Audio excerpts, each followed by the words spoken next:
Hermano, muy buenos días. Un saludo a todos ustedes. Estoy aquí reportándome desde San Bernardino, California. Hoy día es junio 22 del 2025. Hoy día vamos a estudiar un tema que tiene que ver con Israel, ya que estamos pasando unos momentos históricos, geopolíticos y hasta religiosos, diríamos así. Depende de cómo nosotros podemos entender esta perspectiva de lo que está sucediendo ahora entre Israel e Irán. Y pues ha venido otra vez el tema, es relevante en todas las redes, ¿no? Del punto de vista político, militar, ¿no? Y su análisis también religioso bíblico dentro de lo que tiene que ver la escatología profética, ¿no? Y bueno, los mismos temas o perspectivas viejas, diríamos así, salen a la luz siguiendo los debates en cuanto, número uno, muchas preguntas y esto tiene que ver, número uno, con la profecía bíblica. Número dos, si no es, entonces Israel, ¿cuál es su papel de Israel dentro de la historia y la Biblia? ¿Habla la Biblia referente a esto? Otros dicen, bueno, este Israel es moderno y no tiene nada que ver con el Israel de la Biblia, eso ya pasó, fueron miles de años, y sea lo que suceda con este Israel, nada tiene que ver. Eh, y bueno, hay diferentes perspectivas, no solamente en el mundo secular, pero inclusive en el mundo protestante, de los que generalmente Israel siempre es un tema candente. Lo que voy a hablar ahora va a ser, el tema se llama Todo Israel será salvo, basado en Romanos capítulo 11, versículos 25 y 26. Pero dentro de la perspectiva presbiteriana, eh, tal como la entendió el gran teólogo presbiteriano Charles Hodge, eh, él hizo un comentario muy exhaustivo, lo cual para mí es muy importante, muy interesante, porque muchos que se llaman inclusive reformadores presbiterianos no entienden, no conocen, y muchas veces ellos asumen una posición que ni siquiera es parte de la reforma, parte del presbiterianismo, inclusive no es parte de lo que enseña la Biblia. Generalmente los medios, ¿no? Las redes sociales ponen cosas, personas que no desconocen, y simplemente por una actitud muchas veces antisemítica, personas que prácticamente odian a Israel, no ven, rechazan todo lo que es, y prácticamente eso ciega, ¿no? Un análisis serio, ¿no? Un análisis histórico, bíblico, teológico, hermenéutico, exegético, lo que usted sea llamarle, ¿no? Entonces, esta presentación va a ser en base a los escritos, ¿no? El comentario del gran Charles Hodge. Entonces, antes de proseguir, entonces vamos a hacer una oración. Padre, gracias por tu amor y tu misericordia. Que, Señor, lo que podamos aprender hoy sea de mucha ayuda a nuestra mente, a nuestro corazón y a lo que está pasando en este momento. Ilumínanos en el nombre de Jesús. Amén. Bueno, antes que nada, entonces voy a compartir el texto que se va a leer, ¿no? A ver, vamos a ver, déjeme entrar aquí, ¿dónde está? ¿Dónde está aquí? A ver,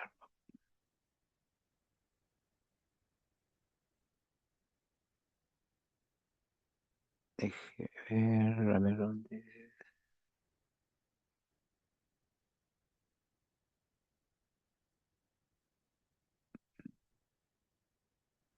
Ok, ya lo encontré. Ahora sí, vamos a compartir.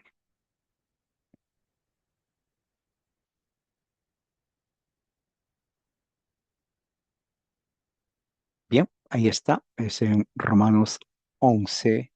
Voy a leer de la versión Nueva Biblia de las Américas. Vamos a ir hasta eh,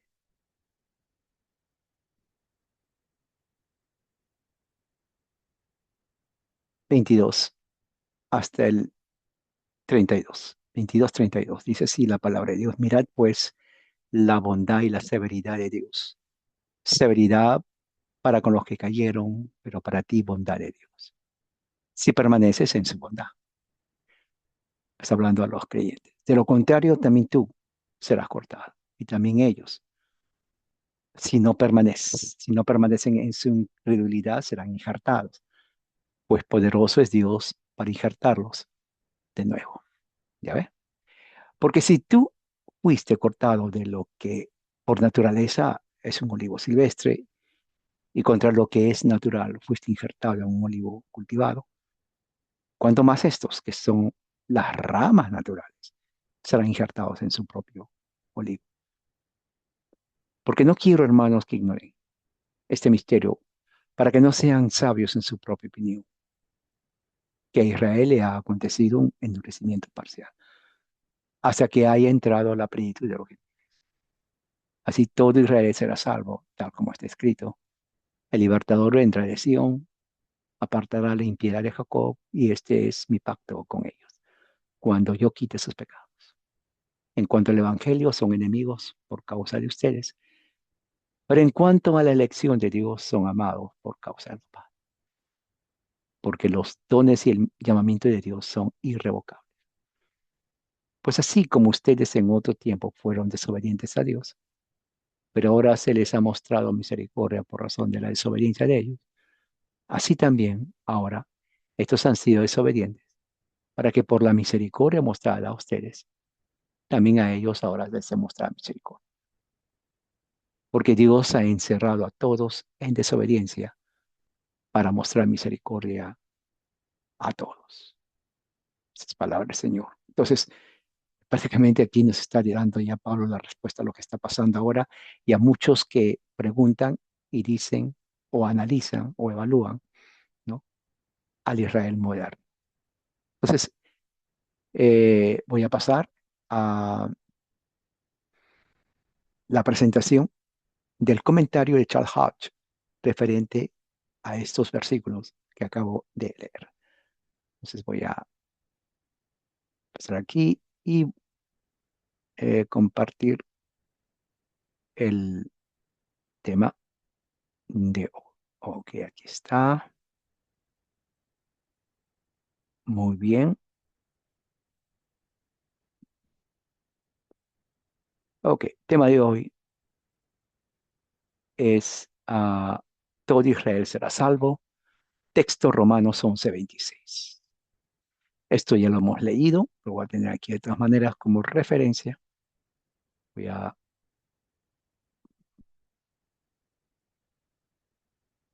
ver como referencia. Ok. Y bueno, comentario de Charles Hodge. ¿Quién fue Charles Hodge? En caso que usted no sepa. Vivió de 1797 a 1878, una breve biografía, muy breve.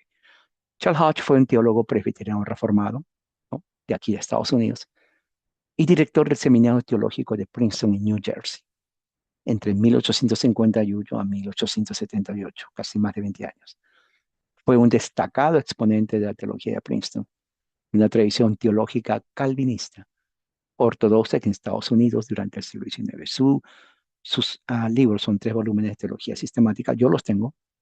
En inglés todavía se consulta, todavía se usa, porque lo que escribió prácticamente él sintetizó, expandió inclusive todo lo que es la teología del punto de vista presbiteriano clásico.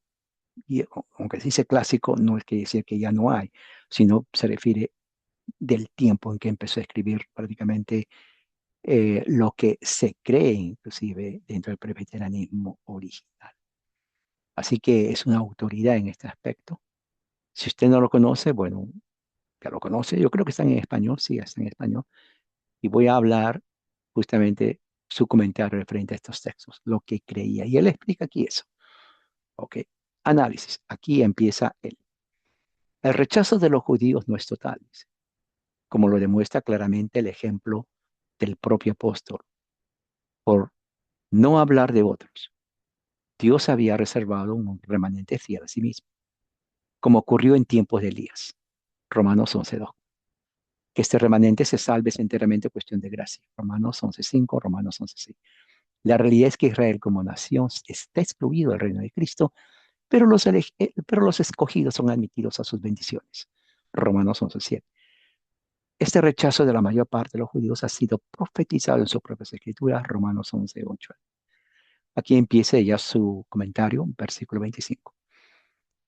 Aunque las interpretaciones que se dan de este y los siguientes versículos son numerosas, todas las modificaciones de una u otra de las dos siguientes visiones generales del pasaje son modificaciones.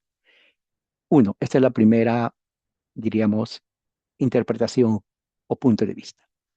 Muchos entienden que el apóstol no predijo ninguna conversión futura notable de la nación, sino que simplemente declaró que el endurecimiento ceguera de la nación no fue tal que impidiera que muchos judíos ingresaran a la iglesia cristiana, mientras los gentiles continuaran ingresando. Por lo tanto, todo el verdadero Israel, abarcando tanto judíos como gentiles, finalmente sería salvo. O sea, de acuerdo a esto, no hay diferencia. Pablo nunca tuvo en mente realmente un avivamiento al final de los siglos especial. Simplemente él está hablando es la normal conversión tanto de judíos y gentiles a través de los tiempos. Se acabó. Número dos, la segunda perspectiva general supone que el apóstol, por el contrario, predijo una gran y general conversión del pueblo judío, que tendría lugar cuando se hubiera introducido la plenitud de los gentiles, y que entonces, solo entonces, se cumplirían plenamente las profecías que hablan de la salvación de Israel. ¿Se dan cuenta? Totalmente diferente, ¿no? Totalmente diferente al primero. La primera de estas perspectivas fue presentada de diferentes maneras por la gran mayoría de los autores que vivieron en la época de la Reforma, quienes se dejaron llevar por las extravagancias de los milenaristas, que se basaron mucho en este pasaje, para explicar casi por completo su carácter profético. El segundo punto de vista ha sido el que generalmente se ha recibido en todas las épocas de la Iglesia, con excepción del periodo que acabamos de mencionar. Que esta es la interpretación correcta parece evidente por las siguientes razones. Atención. Entonces, aquí es donde el apóstol, o perdón, Charles Hodge explica. Todo el contexto de la dirección del discurso del apóstol lo favorece. En la parte anterior del capítulo, Pablo, con la mayor claridad, había enseñado que la conversión de los judíos era un acontecimiento probable y que sería sumamente beneficiosa y gloriosa para todo el mundo. Esa idea se presenta de diversas maneras y se deducen lecciones prácticas de ella, de tal manera que demuestra que contemplaba algo más que la simple incorporación silenciosa de unos pocos israelitas a la iglesia durante siglos sucesivos. Dos, es evidente que Pablo quiso decir que los judíos debían ser restaurados en el sentido que fueron rechazados entonces. Muy importante esto. Fueron rechazados entonces no solo como individuos, sino como comunidad. Y por lo tanto deben ser restaurados también como comunidad. Véase Romanos 11:11, Romanos 11:15. Pregunta, ¿cómo puede entenderse este último pasaje, Romanos 11:15, especialmente, en relación con la conversión del pequeño número de judíos que de siglo en siglo se han unido a la iglesia cristiana? Esto ciertamente no ha sido como vida entre los muertos para todo el mundo. De esta y otras partes del discurso se desprende claramente que Pablo se refiere a un gran acontecimiento, algo que debería atraer la atención universal. Quiero decir algo, parte de esto es que Charles Hodge murió mucho antes del establecimiento de la moderna nación de Israel en 1948. O sea, él no supo de eso. Sin embargo, sus comentarios, especialmente esta parte, es crucial, fundamental, porque responde a las mismas preguntas que mucha gente se está respondiendo o preguntando. Así que presten mucha atención. Cuatro, en consonancia con esta idea, la manera de introducir este versículo es, hermanos, no quiero que ignoréis. Romanos 1, perdón, 1 Corintios 10, 1, 1 Corintios 12, 1 y otros pasajes. Pablo usa esta forma de dirigirse cuando desea llamar la atención de sus lectores hacia algo especialmente importante. La conversión gradual de unos pocos judíos no es un misterio en el sentido bíblico de la palabra misterio secreto. No se usa generalmente en el Nuevo Testamento en el sentido misterio. Significa simplemente lo oculto, desconocido, ya sea porque es un propósito no revelado, o porque es futuro, o porque está oculto en parábolas o símbolos, como el misterio de los siete candeleros, Apocalipsis 1:20, o porque está fuera del alcance de la mente humana, Efesios 5:32. Solo en este último caso mencionado, Misterion responde a nuestra palabra misterio, todo lo que necesita un apocalipsis para convertirse en objeto de conocimiento es un misterium.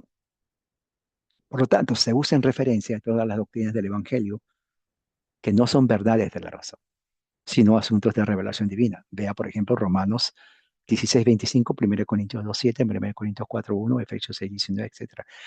De ahí que los ministros se les llamen administradores de los misterios, es decir, de las revelaciones de Dios.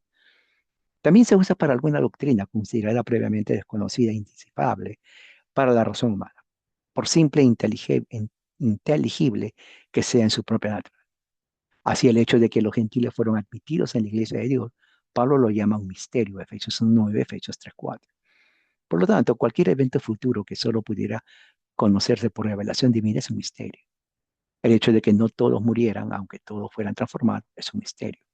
De igual manera, cuando Pablo dice aquí, hermanos, no quiero que ignoréis este misterio, quiere decir que el acontecimiento al que se refería era uno que, sin depender de ninguna causa secundaria, es del propósito divino, solo podía conocerse por revelación divina. Eso es tremendo. ¿De qué está hablando? De la conversión del judío cuando dice todo Israel será salvo. Esta descripción es ciertamente mucho más apropiada para la proclamación de una profecía que para la declaración de un hecho que podía haberse inferido con seguridad de lo que Dios ya había revelado. Sí, las palabras todo Israel en el versículo siguiente no pueden, como requeriría la primera interpretación mencionada, entenderse como referidas al Israel espiritual, porque justo antes se usa en un sentido diferente. Ha acontecido a Israel ceguera parcial. Esta ceguera continuará hasta cierto tiempo. Cuando será eliminada, entonces todo Israel será salvo. Es evidente que en estos casos Israel debe entenderse como la misma clase de personas. Esto también se desprende de la oposición entre los términos Israel y gentil. 7. Las palabras acris o correctamente traducidas en nuestra versión como hasta que, esas palabras son griegas, por si acaso, no pueden de forma tan coherente con el uso traducirse como mientras o para qué, seguidas como están aquí el del aorizo del subjuntivo haya entrado. Véase Apocalipsis 15:8, Apocalipsis 17:17 y compárese con Hebreos 3:6. 8. Los versículos siguientes parecen requerir esta interpretación. El resultado contemplado será el cumplimiento pleno de las profecías que predijeron la salvación de los judíos. La razón que se da en Romanos 11:28 y 29 para el evento al que se refiere Pablo es la inmutabilidad de los propósitos y el pacto de Dios. Este es muy importante que se tome en cuenta. Inmutabilidad y propósitos de Dios. Habiendo acogido a los judíos en una conexión especial consigo mismo, nunca tuvo la intención de desecharlos para siempre. Eso es también muy bueno. El apóstol asume o resume su discurso diciendo, así como los gentiles antes eran incrédulos y sin embargo alcanzaron misericordia, no por mérito propio, misericordia. Así también, mire el así también. Los judíos que ahora son incrédulos serán introducidos en el futuro y así Dios tendrá misericordia de todos, tanto judíos como gentiles. Prácticamente la salvación es por gracia siempre, pero así como Dios se revela y trajo a los incrédulos paganos al conocimiento de Cristo, así Dios va a tener misericordia de los judíos y los va a traer a todos por misericordia. Y de esta forma, Dios tiene misericordia de todos, judíos y gentiles. Esto es algo que está en las Escrituras. De todas estas consideraciones, parece obvio que Pablo pretendía predecir que llegaría el tiempo en que los judíos como cuerpo se convertirían al Señor. Compare esto con 2 Corintios 3:16, donde dice, pero cuando alguien se vuelve al Señor, el velo le es quitado. O sea, el pueblo de Israel ahora está cegado. La predicción de este versículo debe explicarse por el contexto. El rechazo de los judíos en tiempo de Cristo no implicó la perdición de todos los miembros de esa nación. Claro, porque se acuerdan cuando Pedro predicó el libro de los Hechos. La primera fueron 3.000, luego 5.000. O sea, la gente se convertía, inclusive en el primer siglo. Pero ahí no termina la conversión. Por tanto, la restauración aquí predicha no debe entenderse como que incluya a cada individuo del pueblo judío, sino simplemente que habrá una restauración nacional.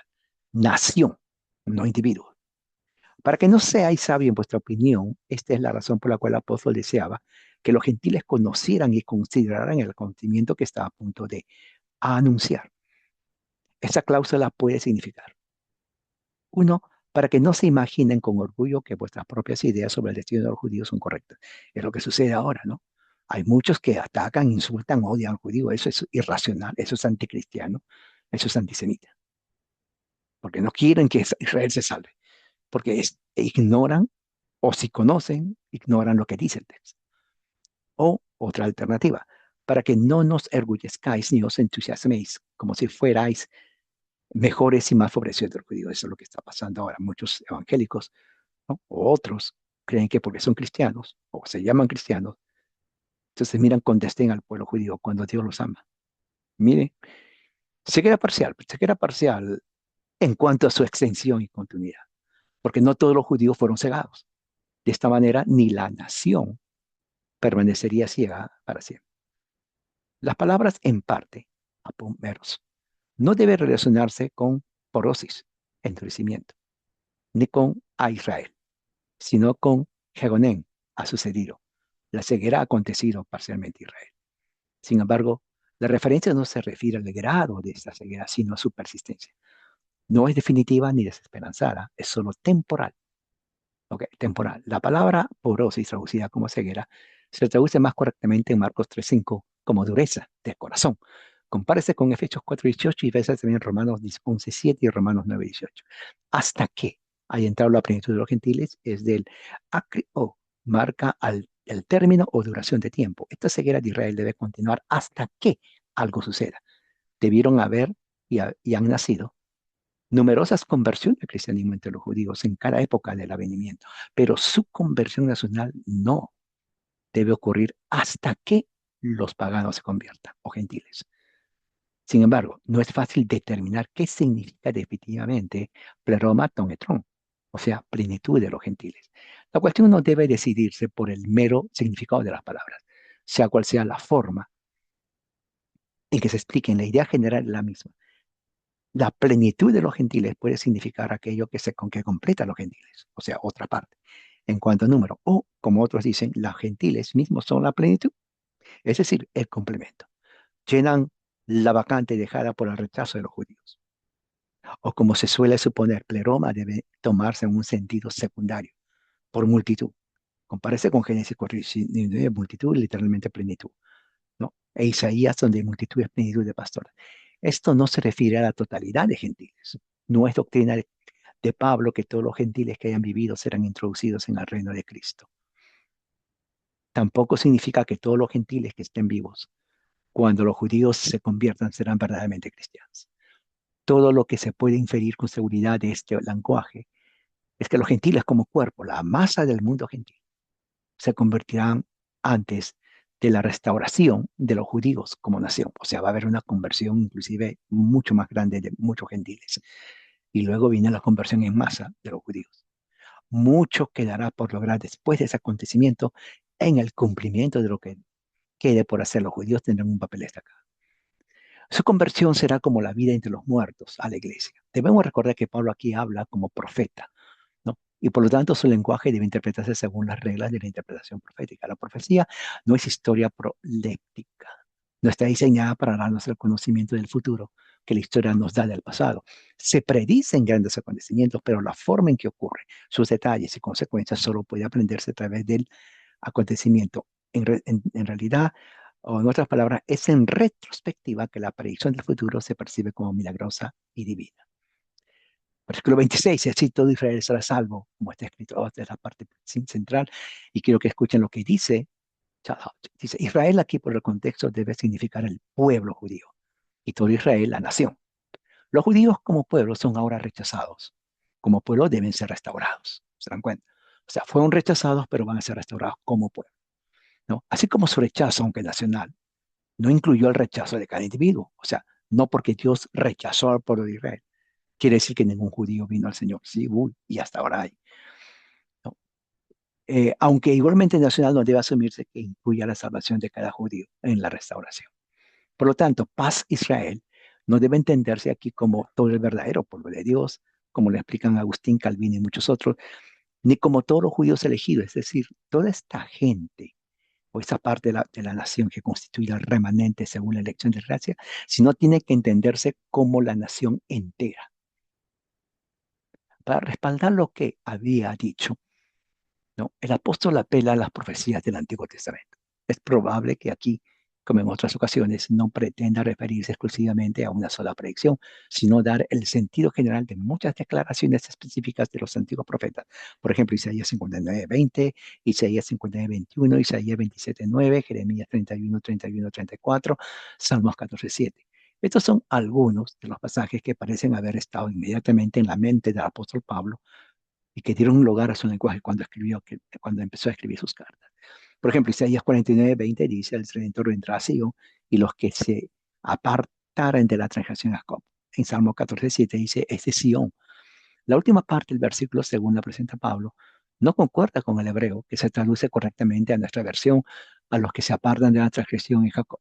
En Isaías 27:9 dice la frase, la iniquidad de Jacob será perdonada. La idea general expresada en estos pasajes es Dios es el libertador vendrá para la salvación de Jacob, es decir, de los judíos. Y esto es todo lo que Pablo deseaba establecer con estas antiguas profecías. El apóstol enseña que la liberación prometida antiguamente, a la que se refirió el profeta Isaías en el pasaje citado, incluía mucho más que la conversión de los relativamente pocos judíos que creyeron en Cristo en su atendimiento. El pleno cumplimiento de la promesa de apartar de Jacob la impiedad contemplaba la conversión de toda la nación como tal al Señor. Por supuesto, estamos obligados a aceptar la interpretación del apóstol como correcta. Y esto presenta la menor dificultad, ya que no hay nada en el pasaje original que sea incompatible con él y concuerda con la naturaleza del pacto de Dios con su antiguo pueblo. Versículo 27 dice, porque este es mi pacto con ellos, autun autuis en po emon diatheken. Significa, este para ellos es el pacto que procede de mí. En hebreo es simplemente mi pacto, de modo que pan emu significa de mí, es para el genitivo, porque sale de él, su pacto. El pronombre auten, este, debe dirigirse a lo que sigue. Este es mi pacto, ¿no? Cuando quitare sus pecados. O sea, aquí está hablando, ¿no? De que el pacto que se está refiriendo Pablo para con Israel es el pacto de Dios. Ese pacto de Dios lo vemos en Génesis 12, cuando llama a Israel, y en Génesis 15 y 17. La cita de este versículo, como la de Romanos 11:26, no proviene de un solo lugar. Las palabras, este es mi pacto, aparecen en Isaías 59. La cláusula, cuando yo quite los pecados, proviene de Isaías 27:9. Según la traducción de la Septuaginta, que da el sentido del hebreo, su iniquidad será purificada o literalmente quitar su pecado. O sea, es aplicado al Israel nacional. Dios quitará el pecado del pueblo de Israel. Dice, todo lo que el apóstol pretendía demostrar queda demostrado por el lenguaje de los profetas. El pacto de Dios con su antiguo pueblo aseguró, tras su apostasía y el consiguiente destierro en Babilonia, su dispersión por la tierra, su rechazo de Cristo, la purificación definitiva de su pecado y su restauración como nación al reino del Mesías. Esta conversión nacional también está predicha en Zacarías 12:10 y en muchos otros pasajes del Antiguo Testamento. Último versículo 29, en cuanto al Evangelio son enemigos por causa de ustedes, pero en cuanto a la elección son amados por causa de los padres. ¿Se dan cuenta? O sea, el Israel actual en todo su ceguera es enemigo, pero son amados por Dios a causa de los padres.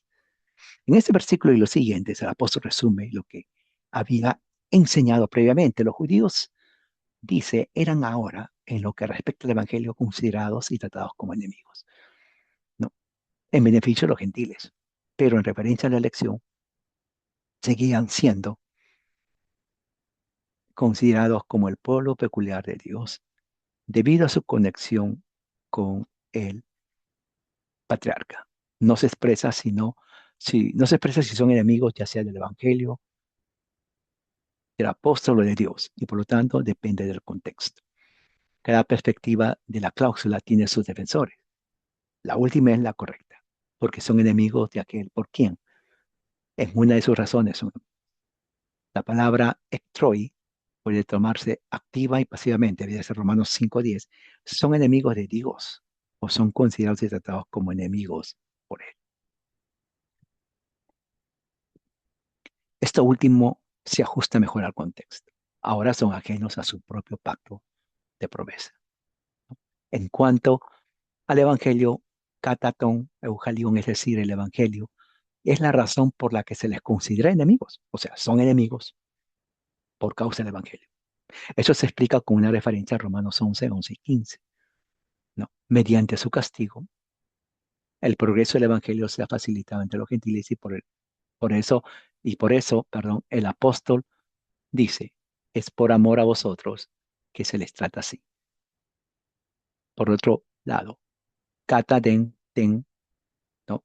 Eklo gen, en cuanto a la elección o el pacto de Dios, todavía se les considera con especial favor por descender de aquellos patriarcas a quienes y cuya descendencia se hicieron las promesas. ¿Se dan cuenta? Se les considera con especial favor porque descienden de los patriarcas a quienes y a cuya descendencia se hicieron las promesas. Este es Abraham, Isaac y Jacob.